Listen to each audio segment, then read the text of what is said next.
So today is going to be prepping for the Appalachian Trail through hike. I'm going to specifically be looking at my cook set and getting it ready and cooking something just to make sure it's ready to go. We haven't been camping in probably a month and a half and want to make sure it's all good to go. We store everything on this shelf. I know it looks like a complete disaster right now. We've been going through stuff, but usually keep the cook set over here. I can see it actually right there. Got a little jet boil, the stash. So let's get it going. All right, so for the jet boil stash, you're gonna need two things. You need your fuel can. There's a lot of different brands. We just get the old one from REI. It's the closest store to us. It's an outdoor store, so we just get it there. This one's got a little fuel. We just keep the cap on because once you take this off, it'll typically get lost. If you don't throw it in the trash, you don't want it to end up in the forest. So we just keep it on and toss it all together as one unit.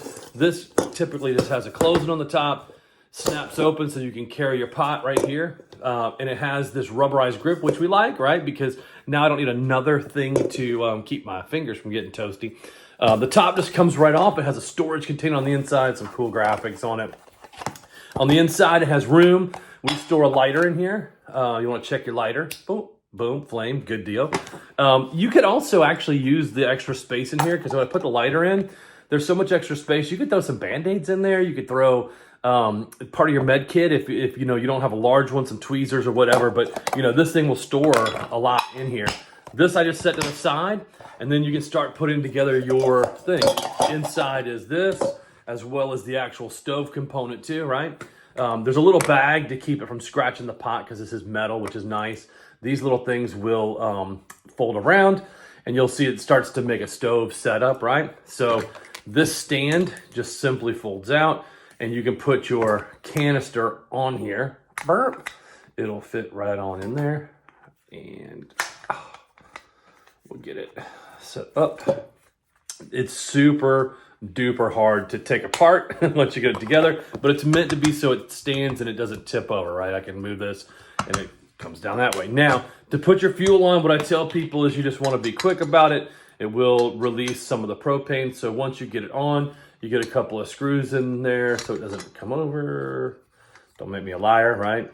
And then I just kind of like spin it on so that there's no fuel that leaks out. And then you just want to make it snug. Now, a lot of people do this incorrectly. They will turn up the propane super high, and then you'll hear it go, and then they'll get their lighter and go, and there's this huge flame out there. Really what you need to do is just start your flame, and then you'll rotate this over, and it'll light nice and easy, right? And you'll have a flame on there. So it's super easy to get it started. I'm gonna go ahead and get some water in this pot. There we go. And then now we are gonna start a timer.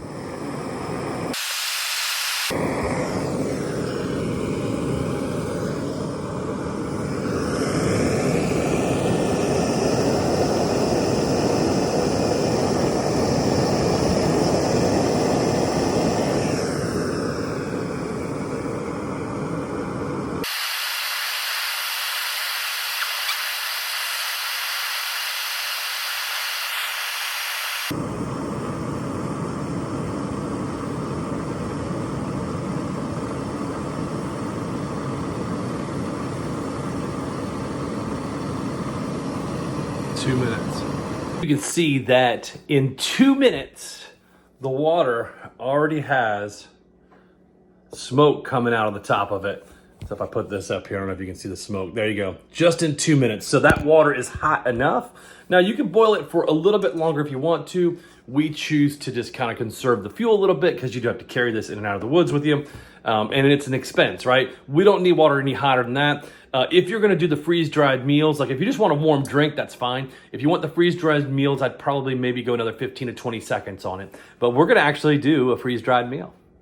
I broke into the food stash and I have a peak meal. It's a chicken teriyaki with rice. Now, there's probably 4 or 5 major brands of these. There's the Mountain Home or Mountain House ones that you get. There's these Peaks. And then there is one that I love, which is Alpine Air. They're a little bit less expensive, but they're smaller servings. This is actually 2 servings, and it is 580 calories. Let's see, it's 40 grams of protein on here. So I'll show you the back real quick. You can zoom in on that and look. But that is a huge amount of calories, you think. The problem is that when you hike, let's say that you hike an average day 8 to 10 miles, 12 miles, 15 miles, with a backpack up and downhill, you're gonna be burning anywhere between 300 to 600 calories depending on your weight and weight of your backpack. So really, this is 1 mile of fuel, and that's why people that complete a through hike of 2,200 miles end up being losing a ton of weight. It's hard to put it back on. You find them about 30 days in, they say that there's a hiker hunger, which I have all the time. But these are easy. The Alpine Air actually has a ruler on the outside, and it tells you fill it to 6, fill it to 8, or whatever. But you just tear the top off. The next step is critical. The next step is critical because you got to find this thing and take it out. I don't know how many times I've been eating and pull out some food and be like, oh, I never took that thing out, man. So just take out this thing. And then on the inside, you can see that it's just kind of, it's got a little chicken and it's got a little stuff to reconstitute. It's pretty simple. You'll just take this now. If you're sitting like this, don't pour it in your lap, right? Like just pour it over. It's really not that hard to get it into this bag. And then you'll look in and say, nope, it needs more. And it needs just a little bit more on there. And you can see inside of the water. Again, I didn't fill the water all the way up, but there's enough to do about a half of another bag if I had filled the water to the top. So now that you have your water in here, and I actually have a little too much in mine, but you'll just zip it closed like this. And based on the directions, it'll say, remove pouch, add 1 1/3 cup water, stir well, and zip pouch. Let's stand for 10 minutes. So we're just gonna stir it up like this. The reason you stir it up, and I learned this the hard way, is that on this bottom here, you'll reconstitute it and then there'll be dry food on the bottom as you're eating. So we're gonna go ahead and give this 10 minutes. All right, so we are about 5 minutes into reconstituting this, and I thought I would take this as a time to say thank you and like and subscribe to our channel. But just to talk about the expense, right? So if you're gonna be burning 4, 5, 6,000 calories a day, one of these this is 580 calories.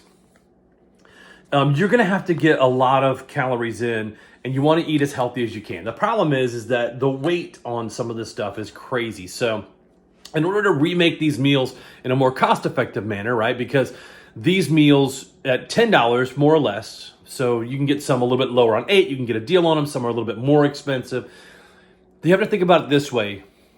If the trail is 2,200 miles long and you ate one of these a day and you did 10 miles a day, right? It would take you 220 days. It would be $2,200 for just one meal a day of this. And so what you're looking to do is get something that's nutrient dense, that's pretty light. These would be kind of a treat for us. You'd maybe eat 2 to 3 a week, but more or less like these would be just kind of a convenience thing. What we would do to make this very similar meal is to buy the individual components and to either get them freeze dried or and construct them, right? So you would get like ramen noodles, you would get some sort of beef source, but the problem is getting all the vegetables and vitamins and minerals into your diet. And so when you're in town, you're gonna be supplementing a lot better. On the trail, you're gonna be doing quick stuff that you can eat with it, like a power bar, things that are calorie dense, depending on the uphill, downhill slope, how heavy your back is, how big of a person you are. You can go into a mileage calculator and plug all this in so that you know I'm not lying or making it up, and then see what you would actually lose on a trail of this. So we're just about ready to eat. I think I have our, I forgot to get the camp spoon, but so here's our camp spoon. Now there's a reason why they make these long handled, and you can tell right here is because of these bags. They plan on you eating out of these bags, and so if you're gonna dip down, you don't want the food that's gonna be all the way down here on your fingers while you're eating. So you'll pop the bag open and you'll give it another stir. There we go. And it's dinner time. Let's try it out.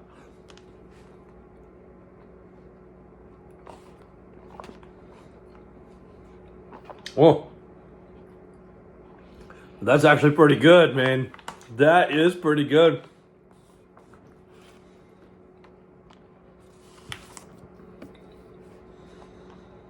I'm critical on these meals, but I'll tell you, I've had some that are terrible. This one is actually got a good flavor on it. I would probably rank this about a 6 out of 10. The chicken teriyaki rice, about a 6 out of 10. But you can see on here that it's reconstituted. It's got the rice is not gummy, and it's got a pretty good taste on it. I'd eat that again, for sure. So, any questions or comments, hit me down below. I'm going to enjoy the rest of this meal. Holla.